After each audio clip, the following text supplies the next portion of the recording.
Bendiciones, bendiciones a todos. Dios me los bendiga. Estamos orando por ustedes, por sus familias.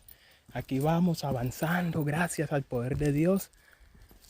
Dios ha sido bueno, Él ha sido misericordioso y estoy orando por ti, por tu familia. Ánimo, mi hermano, mi amiga, todos aquellos que tienen siempre el privilegio de escuchar la palabra de Dios, de encontrarse con Dios. Agradezcan, busquemos a Jesús. Hay muchas personas que sufren, muchas personas que están tristes, solas. Tú y yo que tenemos a Dios, hablemosles a ellos, ¿sí?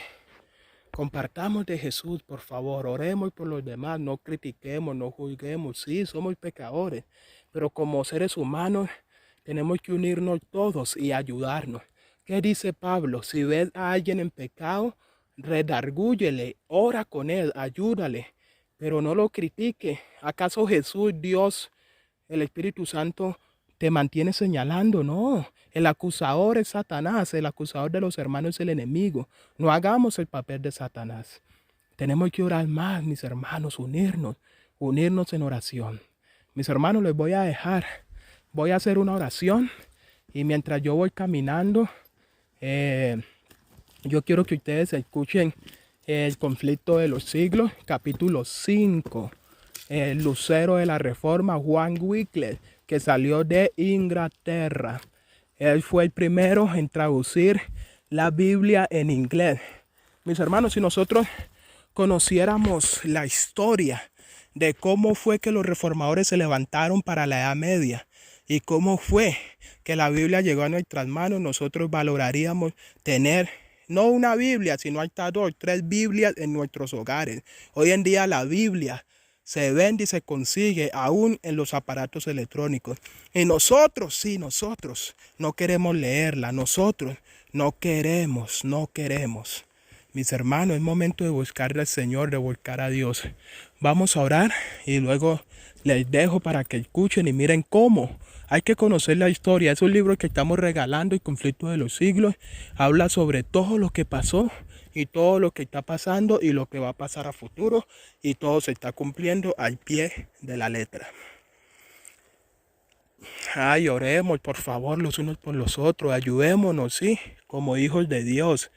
Esta lucha no es entre nosotros mismos, gracias a Dios que yo estoy entendiendo eso. Efesios 6 dice que la lucha no es contra carne ni sangre, sino contra principados, huestes de la tiniebla, contra el mismo Satanás, sus mismos demonios. Entre nosotros como seres humanos tenemos que orar, ayudarnos, ¿sí?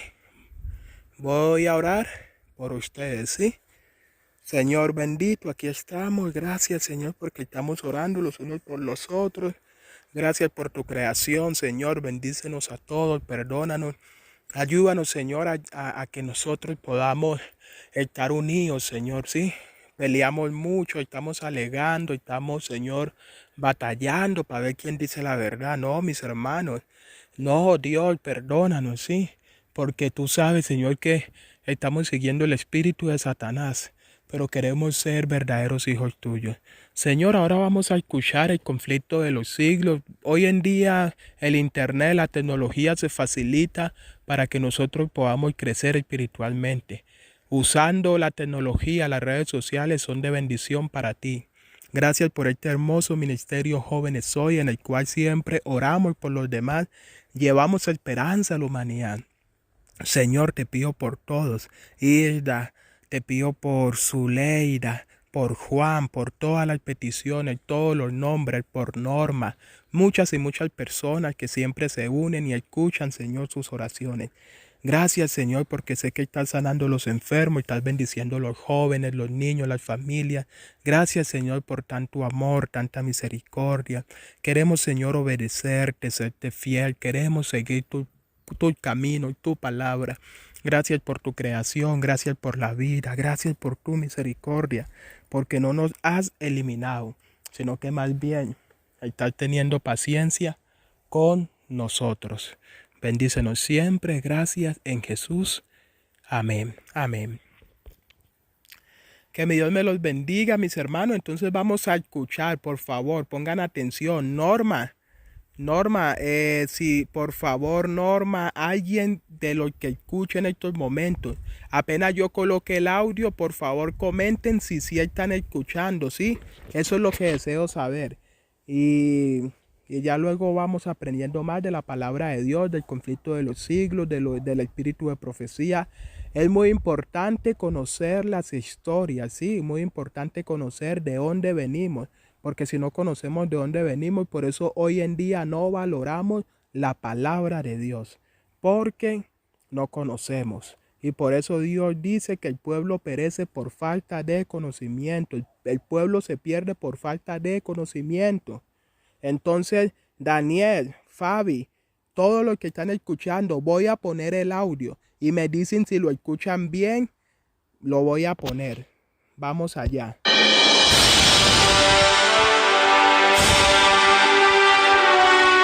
A partir de este momento, compartimos la lectura sin comentarios del libro El conflicto de los siglos, escrito por Helena Harmon de White. Capítulo 5. El lucero de la Reforma.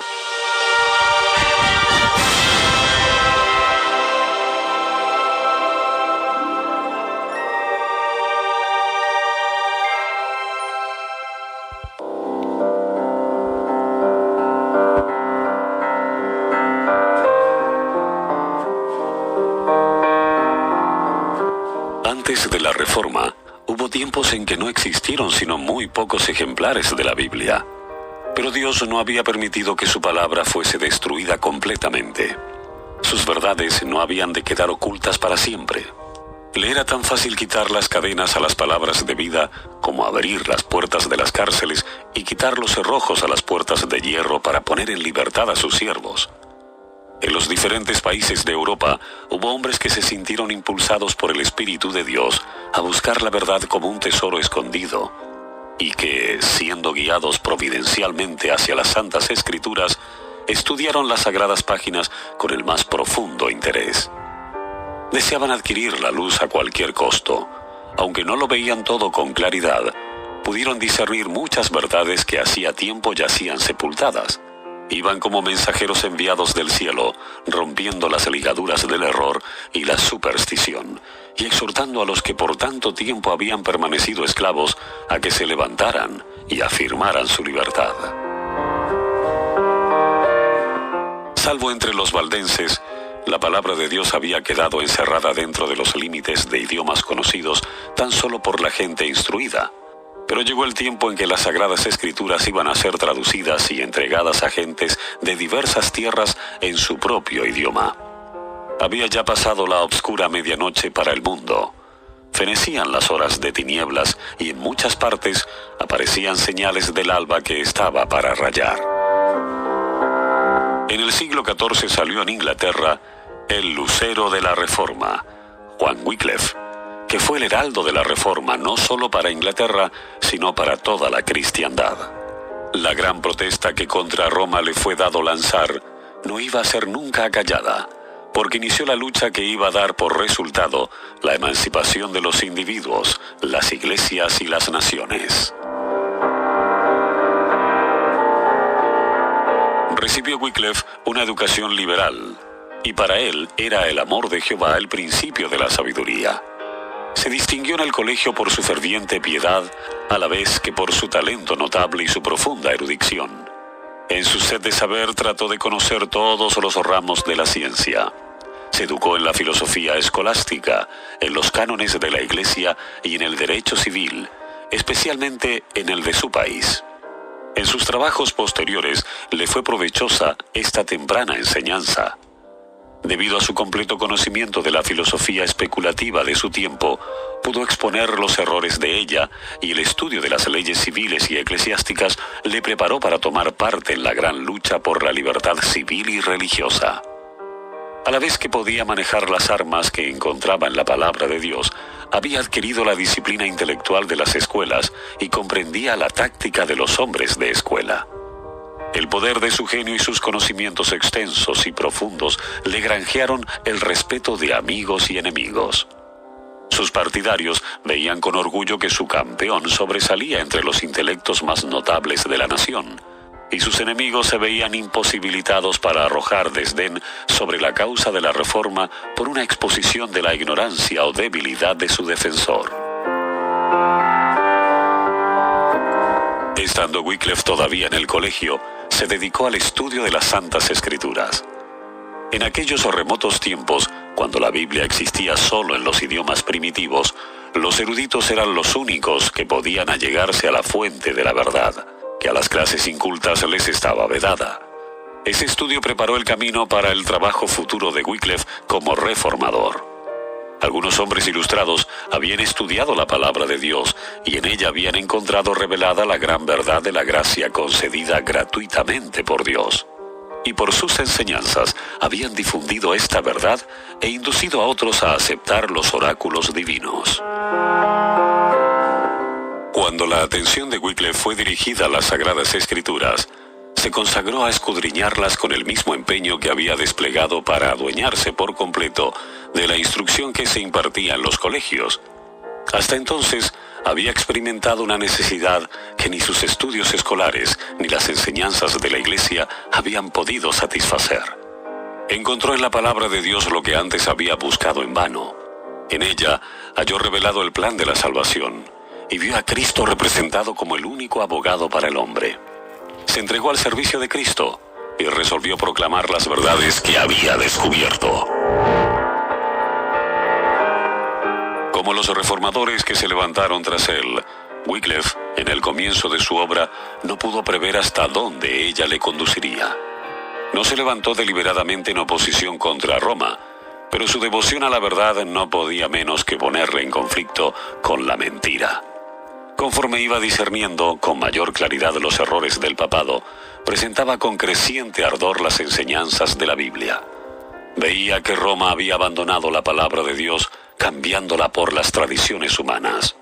Acusaba desembosadamente al clero de haber desterrado las Santas Escrituras y exigía que la Biblia fuese restituida al pueblo y que se estableciera de nuevo su autoridad dentro de la Iglesia. Era maestro entendido y abnegado y predicador elocuente, cuya vida cotidiana era una demostración de las verdades que predicaba. Su conocimiento de las Sagradas Escrituras, la fuerza de sus argumentos, la pureza de su vida y su integridad y valor inquebrantables le atrajeron la estimación y la confianza de todos. Muchos de entre el pueblo estaban descontentos con su antiguo credo al ver las iniquidades que prevalecían en la Iglesia de Roma, y con inmenso regocijo recibieron las verdades expuestas por Wycliffe, pero los caudillos papales se llenaron de ira al observar que el reformador estaba adquiriendo una influencia superior a la de ellos. Wycliffe discernía los errores con mucha sagacidad y se oponía valientemente a muchos de los abusos sancionados por la autoridad de Roma. Mientras desempeñaba el cargo de capellán del rey, se opuso osadamente al pago de los tributos que el Papa exigía al monarca inglés, y demostró que la pretensión del pontífice al asumir autoridad sobre los gobiernos seculares era contraria tanto a la razón como a la Biblia. Las exigencias del Papa habían provocado profunda indignación y las enseñanzas de Wycliffe ejercieron influencia sobre las inteligencias más eminentes de la nación. El rey y los nobles se unieron para negar el dominio temporal del Papa y rehusar pagar el tributo. Fue este un golpe certero asestado a la supremacía papal en Inglaterra. Otro mal, contra el cual el reformador sostuvo largo y reñido combate, fue la institución de las órdenes de los frailes mendicantes. Pululaban estos frailes en Inglaterra y comprometían la prosperidad y la grandeza de la nación. Las industrias, la educación y la moral eran afectadas directamente por la influencia agostadora de dichos frailes. La vida de ociosidad de aquellos pordioseros era no solo una sangría que agotaba los recursos del pueblo, sino que hacía que el trabajo fuera mirado con menosprecio. La juventud se desmoralizaba y cundía en ella la corrupción. Debido a la influencia de los frailes, muchos eran inducidos a entrar en el claustro y consagrarse a la vida monástica, Y esto no solo sin contar con el consentimiento de los padres, sino aún sin que éstos lo supieran, o en abierta oposición con su voluntad. Con el fin de establecer la primacía de la vida conventual sobre las obligaciones y los lazos del amor a los padres, uno de los primeros padres de la Iglesia romana había hecho esta declaración: aunque tu padre se postrase en tierra ante tu puerta, llorando y lamentándose, y aunque tu madre te enseñase el seno en que te trajo y los pechos que te amamantaron, deberías hollarlos y seguir tu camino hacia Cristo sin vacilaciones. Con esta monstruosa inhumanidad, como la llamó Lutero más tarde, más propia de lobos o de tiranos que de cristianos y del hombre, se endurecían los sentimientos de los hijos para con sus padres. Así los caudillos papales, como antaño los fariseos, anulaban el mandamiento de Dios mediante sus tradiciones y los hogares eran desolados, viéndose privados los padres de la compañía de sus hijos e hijas.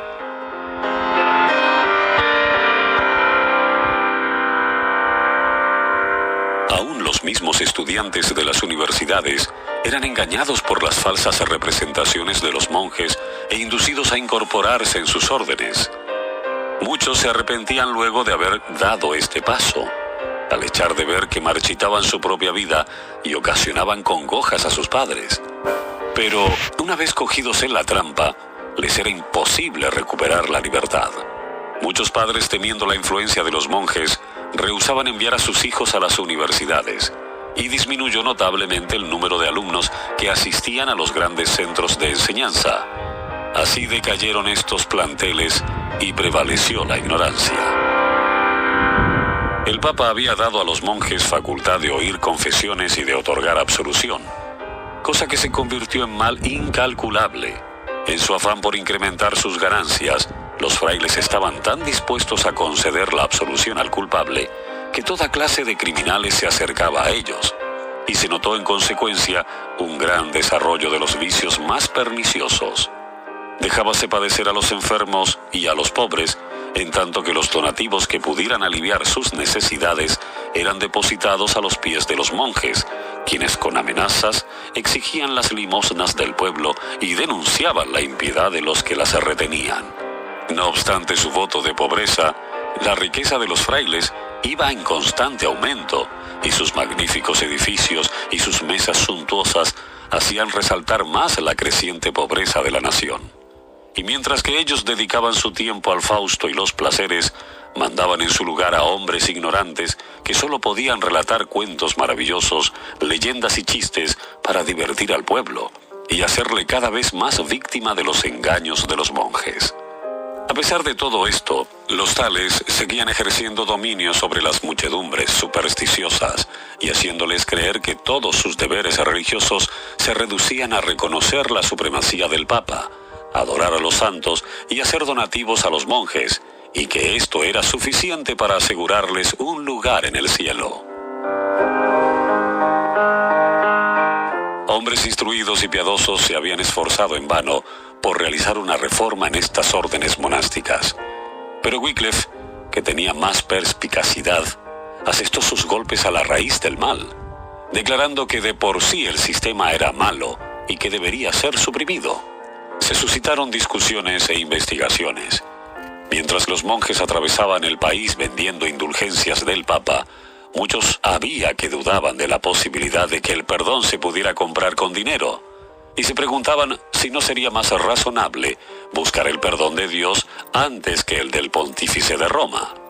No pocos se alarmaban al ver la rapacidad de los frailes, cuya codicia parecía insaciable.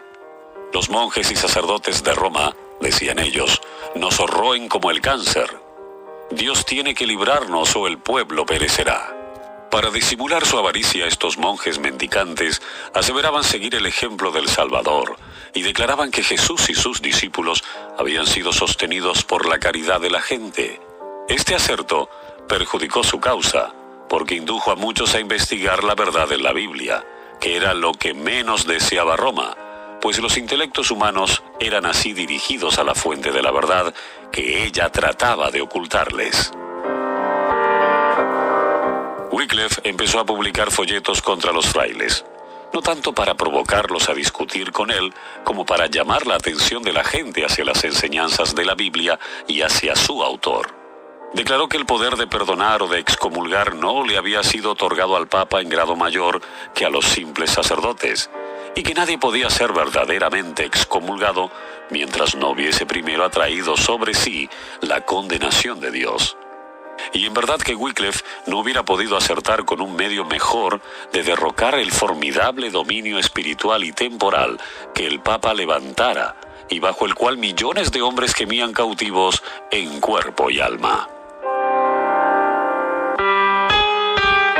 Wycliffe fue nuevamente llamado a defender los derechos de la corona de Inglaterra contra las usurpaciones de Roma, y habiendo sido nombrado embajador del rey, pasó 2 años en los Países Bajos conferenciando con los comisionados del Papa.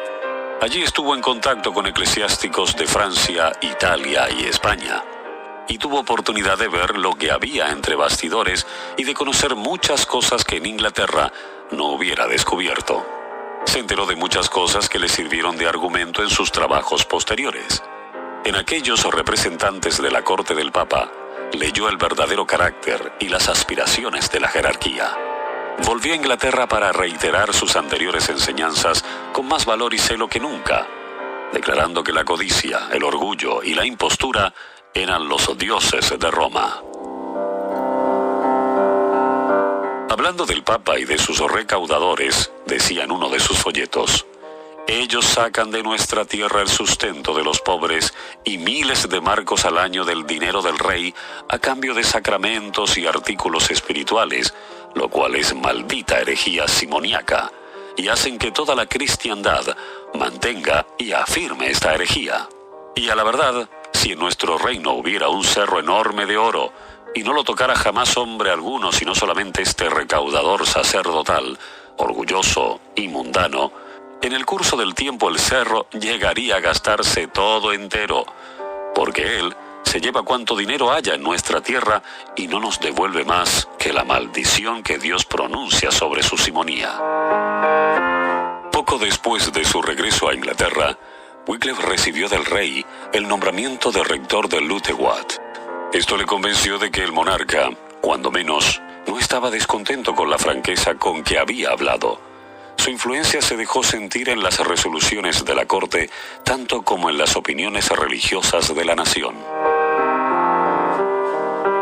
Pronto fueron lanzados contra Wycliffe los rayos y las centellas papales. 3 bulas fueron enviadas a Inglaterra, a la universidad, al rey y a los prelados, ordenando todas que se tomaran inmediatamente medidas decisivas para obligar a guardar silencio al maestro de herejía. Sin embargo, antes de que se recibieran las bulas, los obispos, inspirados por su celo, habían citado a Wycliffe a que compareciera ante ellos para ser juzgado. Pero 2 de los más poderosos príncipes del reino le acompañaron al tribunal, y el gentío que rodeaba el edificio y que se agolpó dentro de él, dejó a los jueces tan cohibidos que se suspendió el proceso y se le permitió a Wycliffe que se retirara en paz. Poco después, Eduardo III, a quien ya entrado en años procuraban indisponer los prelados contra el reformador, murió, y el antiguo protector de Wycliffe llegó a ser regente del reino. Pero la llegada de las bulas pontificales impuso a toda Inglaterra la orden perentoria de arrestar y encarcelar al hereje. Esto equivalía a una condenación a la hoguera. Ya parecía pues Wycliffe destinado a ser pronto víctima de las venganzas de Roma. Pero aquel que había dicho a un ilustre patriarca: no temas, yo soy tu escudo, Génesis 15:1, volvió a extender su mano para proteger a su siervo. Así que el que murió no fue el reformador, sino Gregorio XI, el pontífice que había decretado su muerte, y los eclesiásticos que se habían reunido para el juicio de Wycliffe se dispersaron. La providencia de Dios dirigió los acontecimientos de tal manera que ayudaron al desarrollo de la Reforma. Muerto Gregorio, eligiéronse 2 papas rivales, 2 poderes en conflicto, cada cual, pretendiéndose infalible, reclamaban la obediencia de los creyentes. Cada uno pedía el auxilio de los fieles para hacerle la guerra al otro, su rival, y reforzaba sus exigencias con terribles anatemas contra los adversarios y con promesas celestiales para sus partidarios. Esto debilitó notablemente el poder papal. Harto tenían que hacer ambos partidos rivales para pelear uno con otro, de modo que Wycliffe pudo descansar por algún tiempo. Anatemas y recriminaciones volaban de un papa al otro, y ríos de sangre corrían en la contienda de tan encontrados intereses. La iglesia rebosaba de crímenes y escándalos. Entretanto, el reformador vivía tranquilo retirado en su parroquia de Lutherwatt, trabajando diligentemente por hacer que los hombres apartaran la atención de los papas en guerra uno con otro y que la fijaran en Jesús, el príncipe de paz.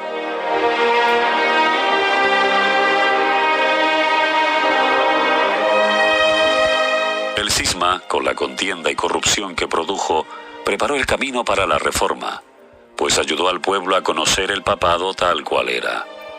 En un folleto que publicó Wycliffe sobre el cisma de los papas, exhortó al pueblo a considerar si ambos sacerdotes no decían la verdad al condenarse uno a otro como anticristos. Dios, decía él, no quiso que el enemigo siguiera reinando tan solo en uno de esos sacerdotes, sino que puso enemistad entre ambos, para que los hombres, en el nombre de Cristo, puedan vencer a ambos con mayor facilidad. Como su maestro, predicaba Wycliffe el Evangelio a los pobres, no dándose por satisfecho con hacer que la luz brillara únicamente en aquellos humildes hogares de su propia parroquia de Lutherwatt, quiso difundirla por todos los ámbitos de Inglaterra. Para esto organizó un cuerpo de predicadores, todos ellos hombres sencillos y piadosos que amaban la verdad y no ambicionaban otra cosa que extenderla por todas partes. Para darla a conocer, enseñaban en los mercados, en las calles de las grandes ciudades y en los sitios apartados. Visitaban a los ancianos, a los pobres y a los enfermos, impartiéndoles las buenas nuevas de la gracia de Dios.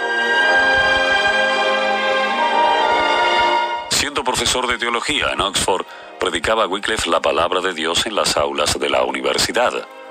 Presentó la verdad a los estudiantes con tanta fidelidad que mereció el título de doctor evangélico. Pero la obra más grande de su vida había de ser la traducción de la Biblia en el idioma inglés. En una obra sobre la verdad y el significado de las Escrituras, dio a conocer su intención de traducir la Biblia para que todo hombre en Inglaterra pudiera leer en su propia lengua y conocer por sí mismo las obras maravillosas de Dios.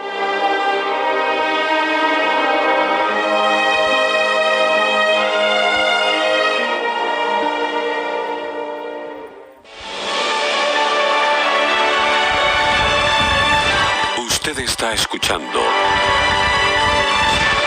la lectura sin comentarios del libro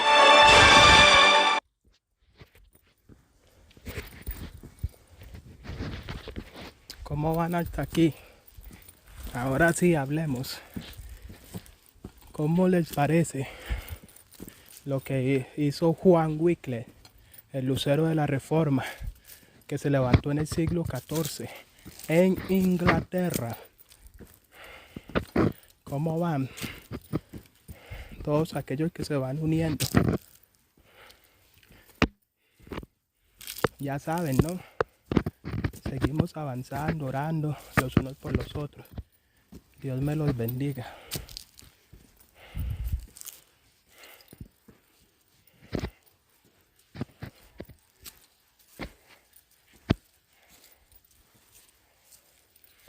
Estoy dejando crecer el pelo. Miren, me voy a hacer el afro, como en los años 50.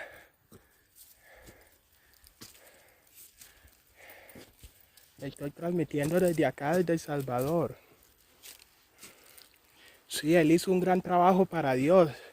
Con él se empezó la reforma dentro de la Iglesia Católica, cuando se tenía todo.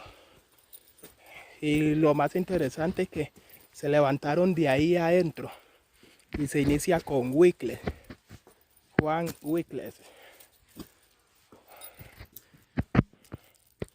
Vamos a seguir escuchando. ¿Sí? Entonces espero que les vaya bien. Sigamos con la otra parte. Escuchen, escuchen. Esto no es de criticar ni de juzgar. Esto está en la historia. Tienen que estudiar. Es que por eso es que muchos somos hoy en día ignorantes. Muchos somos ignorantes porque no estudiamos, no investigamos y por eso es que estamos engañados, porque no nos gusta investigar cómo fue que se quitó el sábado y se puso el domingo como día del Señor, cuando el domingo no es el día del Señor. Cómo fue que empezó a adorarse las imágenes, todo.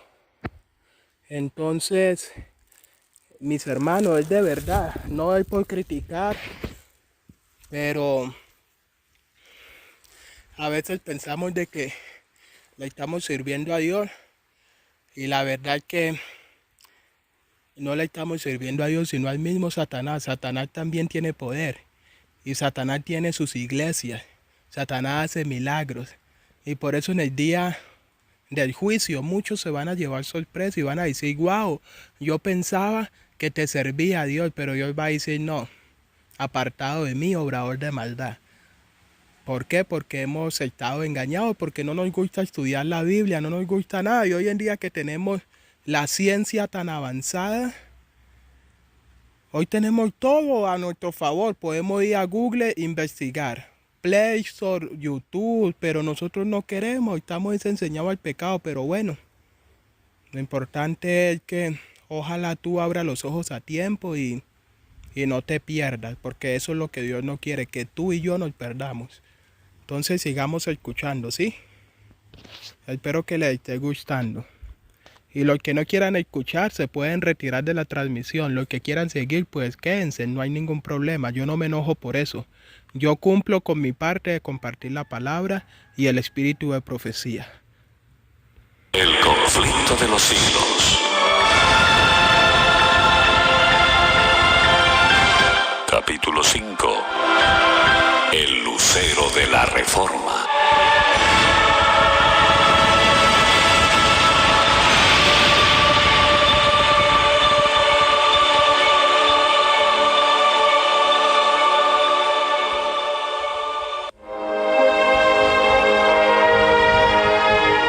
Pero de pronto tuvo que suspender su trabajo. Aunque no tenía aún 60 años de edad, sus ocupaciones continuas, el estudio y los ataques de sus enemigos le habían debilitado y envejecido prematuramente. Le sobrevino una peligrosa enfermedad, cuyas nuevas, al llegar a oídos de los frailes, los llenaron de alegría. Pensaron que en tal trance lamentaría Wycliffe amargamente el mal que había causado a la iglesia. En consecuencia, se apresuraron a ir a su vivienda para oír su confesión. Dándole ya por agonizante, se reunieron en derredor de él los representantes de las 4 órdenes religiosas, acompañados por 4 dignatarios civiles, y le dijeron: «Tienes el sello de la muerte en tus labios. Conmuévete por la memoria de tus faltas y retráctate delante de nosotros de todo cuanto has dicho para perjudicarnos». El reformador escuchó en silencio. Luego ordenó a su criado que le ayudara a incorporarse en su cama, y mirándolos con fijeza, mientras permanecían puestos en pie esperando oír su retractación, les habló con aquella voz firme y robusta que tantas veces les había hecho temblar, y les dijo: «No voy a morir, sino que viviré para volver a denunciar las maquinaciones de los frailes». Sorprendidos y corridos, los monjes se apresuraron a salir del aposento. Las palabras de Wycliffe se cumplieron. Vivió lo bastante para poder dejar en manos de sus connacionales el arma más poderosa contra Roma, la Biblia, el agente enviado del cielo para libertar, alumbrar y evangelizar al pueblo. Muchos y grandes fueron los obstáculos que tuvo que vencer para llevar a cabo esta obra. Se veía cargado de achaques, sabía que solo le quedaban unos pocos años que dedicar a sus trabajos y se daba cuenta de la oposición que debía arrostrar. Pero animado por las promesas de la palabra de Dios, siguió adelante sin que nada le intimidara. Estaba en pleno goce de sus fuerzas intelectuales y enriquecido por mucha experiencia. La providencia especial de Dios le había conservado y preparado para esta, la mayor de sus obras. De modo que mientras toda la cristiandad se hallaba envuelta en tumultos, el reformador, en su rectoría de Lutherwatt, sin hacer caso de la tempestad que rugía en derredor, se dedicaba a la tarea que había escogido. Por fin dio cima a la obra. Acabó la primera traducción de la Biblia que se hiciera en inglés. El libro de Dios quedaba abierto para Inglaterra. El reformador ya no temía la prisión ni la hoguera. Había puesto en manos del pueblo inglés una luz que jamás se extinguiría. Al darles la Biblia a sus compatriotas, había hecho más para romper las cadenas de la ignorancia y del vicio y para libertar y engrandecer a su nación que todo lo que jamás se consiguiera con las victorias más brillantes en los campos de batalla. Como todavía la imprenta no era conocida, los ejemplares de la Biblia no se multiplicaban sino mediante un trabajo lento y enojoso. Tan grande era el empeño de poseer el libro que muchos se dedicaron voluntariamente a copiarlo. Sin embargo, les costaba mucho a los copistas satisfacer los pedidos. Algunos de los compradores más ricos deseaban la Biblia entera. Otros compraban solamente una porción. En muchos casos, se unían varias familias para comprar un ejemplar. De este modo, la Biblia de Wycliffe no tardó en abrirse paso en los hogares del pueblo.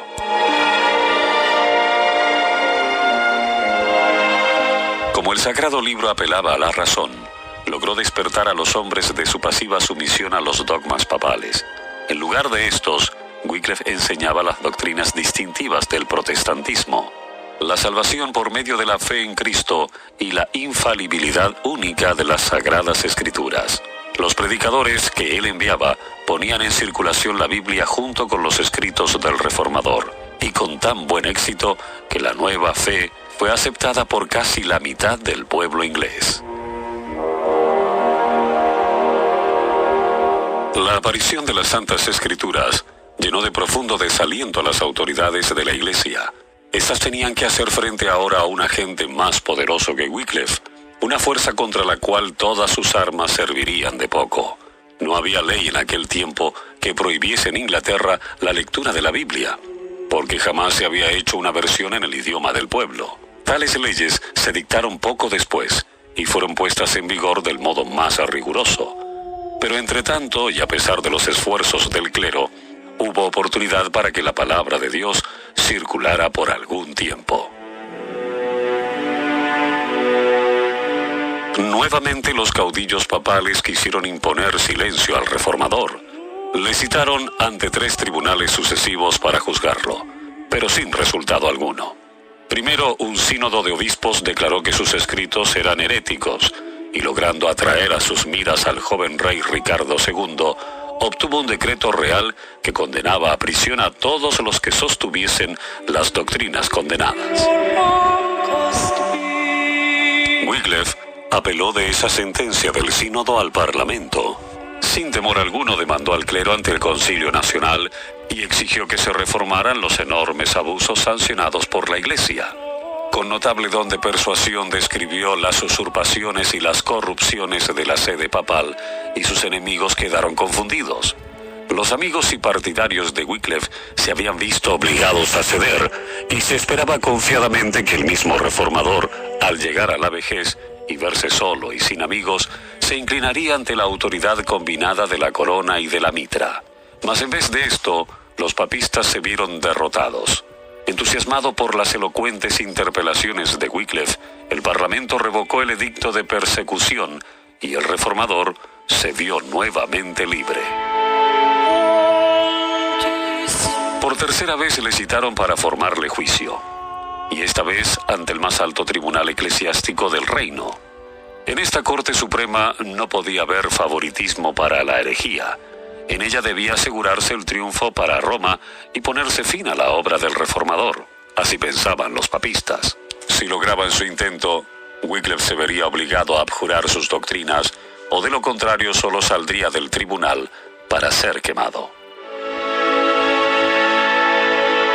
Empero Wycliffe no se retractó ni quiso disimular nada. Sostuvo intrépido sus enseñanzas y rechazó los cargos de sus perseguidores. Olvidándose de sí mismo, de su posición y de la ocasión, emplazó a sus oyentes ante el tribunal divino y pesó los sofismas y las imposturas de sus enemigos en la balanza de la verdad eterna. El poder del Espíritu Santo se dejó sentir en la sala del concilio. Los circunstantes notaron la influencia de Dios y parecía que no tuvieran fuerzas suficientes para abandonar el lugar. Las palabras del reformador eran como flechas de la aljaba de Dios que penetraban y herían sus corazones. El cargo de herejía que pesaba sobre él, Wycliffe lo lanzó contra ellos con poder irresistible. Los interpeló por el atrevimiento con que extendían sus errores y los denunció como traficantes que por amor al lucro comerciaban con la gracia de Dios. ¿Contra quién pensáis que estáis contendiendo?, dijo al concluir. ¿Con un anciano que está ya al borde del sepulcro? No, contra la verdad que es más fuerte que vosotros y que os vencerá. Y diciendo esto, se retiró de la asamblea, sin que ninguno de los adversarios intentara detenerlo. La obra de Wycliffe quedaba casi concluida. El estandarte de la verdad que él había sostenido por tanto tiempo iba pronto a caer de sus manos, pero era necesario que diese un testimonio más en favor del Evangelio. La verdad debía ser proclamada desde la misma fortaleza del imperio del error. Fue emplazado Wycliffe a presentarse ante el tribunal papal de Roma, que había derramado tantas veces la sangre de los santos. Por cierto que no dejaba de darse cuenta del gran peligro que le amenazaba, y sin embargo, hubiera asistido a la cita si no se lo hubiese impedido un ataque de parálisis que le dejó imposibilitado para hacer el viaje. Pero si su voz no se iba a oír en Roma, podía hablar por carta, y resolvió hacerlo. Desde su rectoría, el reformador escribió al Papa una epístola que, si bien fue redactada en estilo respetuoso y espíritu cristiano, era una aguda censura contra la pompa y el orgullo de la sede papal.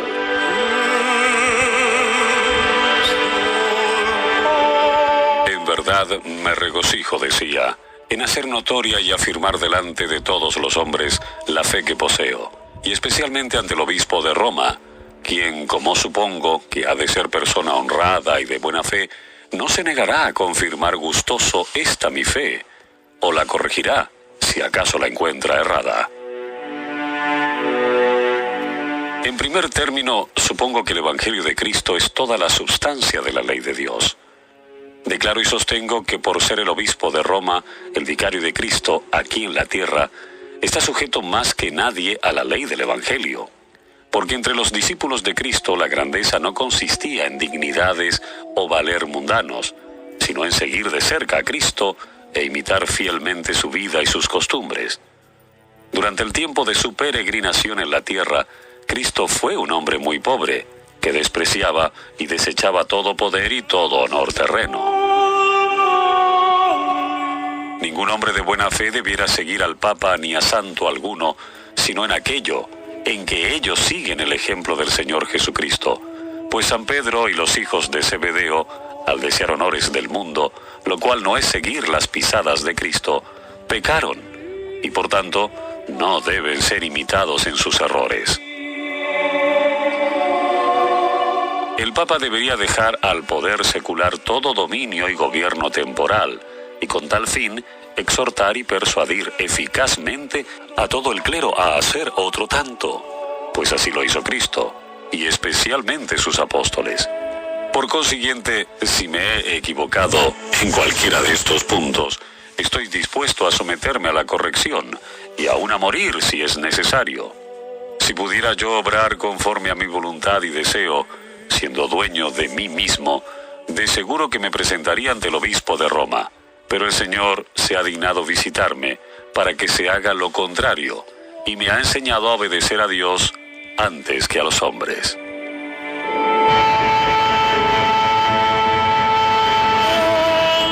Al concluir decía: oremos a Dios para que mueva de tal modo el corazón de nuestro Papa Urbano VI, que él y su clero Sigan al Señor Jesucristo en su vida y costumbres, y así se lo enseñen al pueblo, a fin de que siendo ellos el dechado, todos los fieles los imiten con toda fidelidad.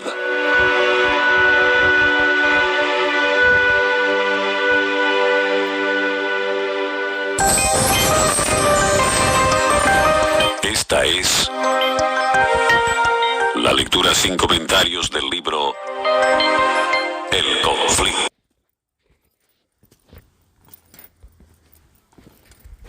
Si ven, mis hermanos, bendiciones. Gracias a Dios, ahí van escuchando lo que hizo Juan Wycliffe, el lucero de la Reforma. Mire cómo se levantó y cómo se sostuvo ante Dios y cómo Dios lo libró de la misma muerte, porque Dios lo tenía preparado para que él empezara la reforma. Ya casi vamos a terminar.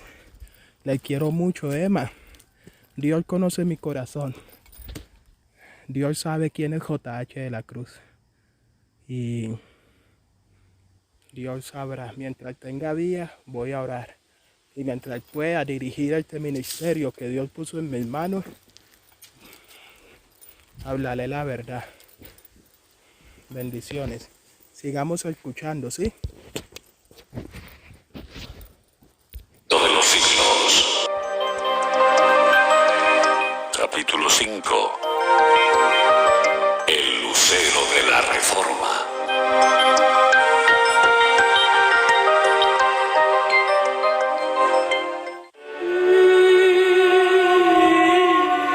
Así enseñó Wycliffe al Papa y a sus cardenales la mansedumbre y humildad de Cristo, haciéndoles ver no solo a ellos, sino a toda la cristiandad, el contraste que había entre ellos y el maestro de quien profesaban ser representantes.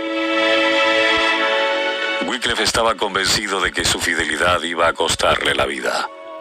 El rey, el papa y los obispos estaban unidos para lograr su ruina, y parecía seguro que en pocos meses, a más tardar, le llevarían a la hoguera. Pero su valor no disminuyó. ¿Por qué habláis de buscar lejos la corona del martirio?, decía él. Predicad el Evangelio de Cristo a arrogantes prelados, y el martirio no se hará esperar. ¿Qué? ¿Viviría yo para quedarme callado? Nunca. Que venga el golpe. Esperándolo estoy. No obstante, la providencia de Dios velaba aún por su siervo, y el hombre que durante toda su vida había defendido con arrojo la causa de la verdad, exponiéndose diariamente al peligro, no había de caer víctima del odio de sus enemigos. Wycliffe nunca miró por sí mismo, pero el Señor había sido su protector, y ahora que sus enemigos se creían seguros de su presa, Dios le puso fuera del alcance de ellos. En su iglesia de Lutherwatt, en el momento en que iba a dar la comunión, cayó herido de parálisis y murió al poco tiempo. Dios le había señalado a Wycliffe su obra, puso en su boca la palabra de verdad y colocó una custodia en derredor suyo para que esa palabra llegase a oídos del pueblo. Su vida fue protegida y su obra continuó hasta que hubo echado los cimientos para la grandiosa obra de la Reforma. Wycliffe surgió de entre las tinieblas de los tiempos de ignorancia y superstición. Nadie había trabajado antes de él en una obra que dejara un molde al que Wycliffe pudiera atenerse. Suscitado como Juan el Bautista para cumplir una misión especial, fue el heraldo de una nueva era. Con todo, en el sistema de verdad que presentó, hubo tal unidad y perfección que no pudieron superarlo los reformadores que le siguieron, y algunos de ellos no lo igualaron siquiera, ni aún 100 años más tarde.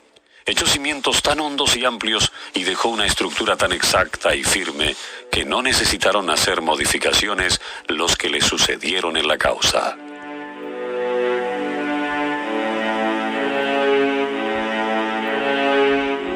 El gran movimiento inaugurado por Wycliffe, que iba a libertar las conciencias y los espíritus y emancipar las naciones que habían estado por tanto tiempo atadas al carro triunfal de Roma, tenía su origen en la Biblia. Era ella el manantial de donde brotó el raudal de bendiciones que, como el agua de la vida, ha venido fluyendo a través de las generaciones desde el siglo XIV. Con fe absoluta, Wycliffe aceptaba las Santas Escrituras como la revelación inspirada de la voluntad de Dios. Como regla suficiente de fe y conducta, se le había enseñado a considerar la Iglesia de Roma como la autoridad divina e infalible y a aceptar con reverencia implícita las enseñanzas y costumbres establecidas desde hacía 1000 años. Pero de todo esto se apartó para dar oídos a la santa palabra de Dios. Esta era la autoridad que él exigía que el pueblo reconociese.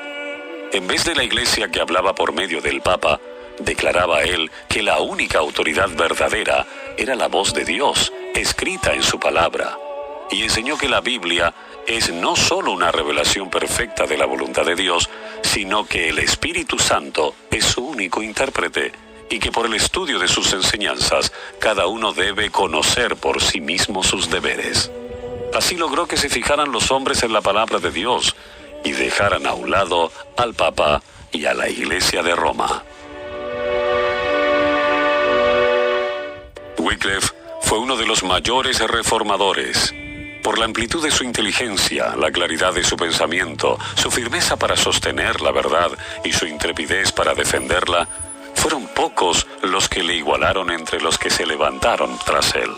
Caracterizaban al primero de los reformadores su pureza de vida, su actividad incansable en el estudio y el trabajo, su integridad intachable, su fidelidad en el ministerio y sus nobles sentimientos, que eran los mismos que se notaron en Cristo Jesús. Y esto, no obstante la oscuridad intelectual y la corrupción moral de la época en que vivió.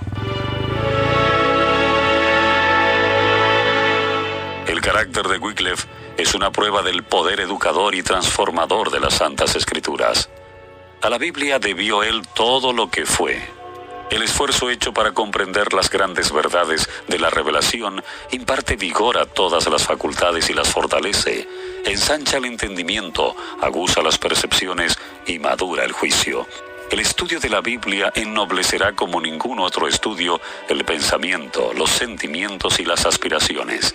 La constancia en los propósitos, paciencia, valor y perseverancia, refina el carácter y santifica el alma.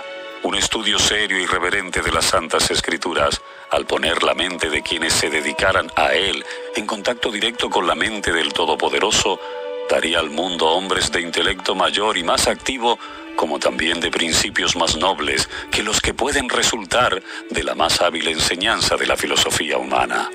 La entrada de tus palabras, dice el salmista, alumbra, a los simples les da inteligencia. Salmo 119, 130.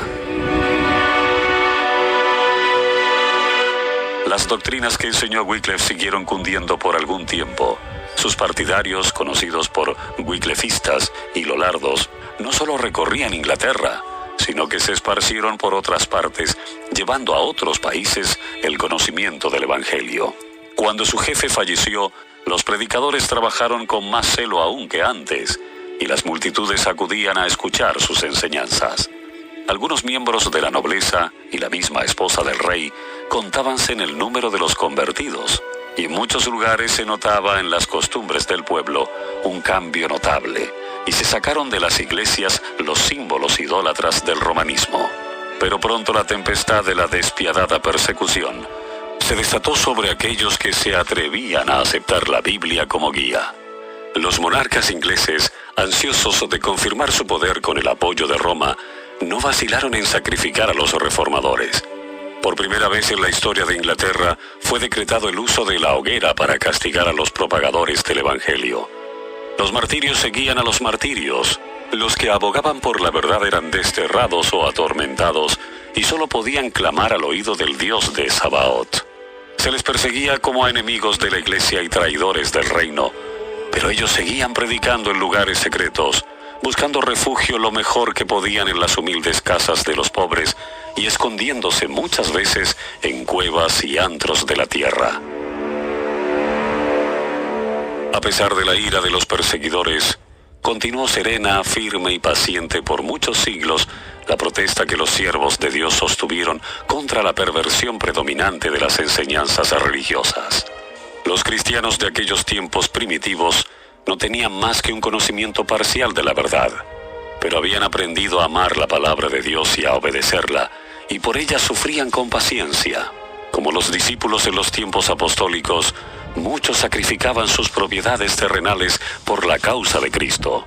Aquellos a quienes se permitía habitar en sus hogares daban asilo con gusto a sus hermanos perseguidos, y cuando a ellos también se les expulsaba de sus casas, aceptaban alegremente la suerte de los desterrados.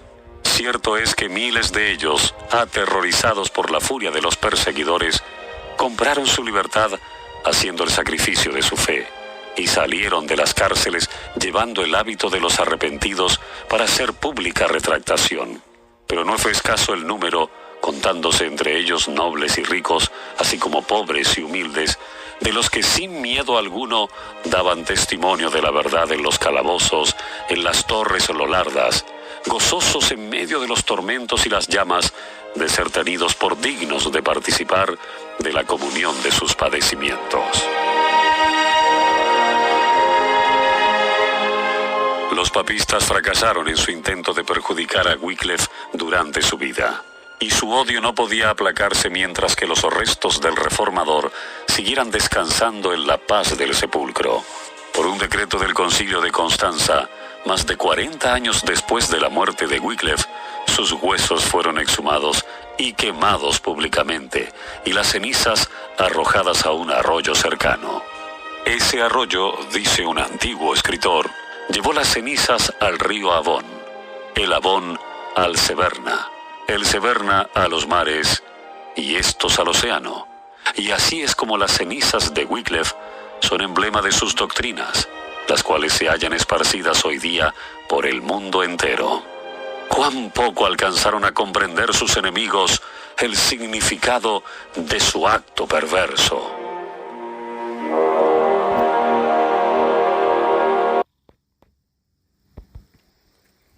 Y hemos terminado, gracias a Dios. Interesante, ¿no? Wycliffe, siglo XIV. Ay, mis hermanos, estamos en siglo XXI. Si hacemos la cuenta, 14, 6 para 21, 7 siglos después, 700 años hoy, presente, 2021, ¿y qué estamos haciendo nosotros con esta verdad que ellos nos dejaron? Grandes reformadores que no temieron nada, y mire lo que hicieron. Empezó con Wycliffe, luego viene Juan Hus, Jerónimo, Lutero, Tyndale, Weyle, los valdenses, muchas personas que amaron esta verdad y que nos dieron la Biblia, y nosotros que la tenemos y no la estamos valorando. Le digo que lo más interesante de Wycliffe, que Dios lo preservó, y que aunque el papado, los romanistas, al ver que sus huesos estaban descansando más de 40 años por un decreto de Constancia, del Concilio de Constancia, sacaron sus huesos, los quemaron públicamente y los tiraron ¿a qué? A un arroyo cercano. Ese arroyo cercano, dice un escritor, que lo llevó ¿a qué? Lo llevó al Avon. El Avon lo llevó al Severna. El Severna lo llevó a los mares, y de los mares al océano. Y que hoy en día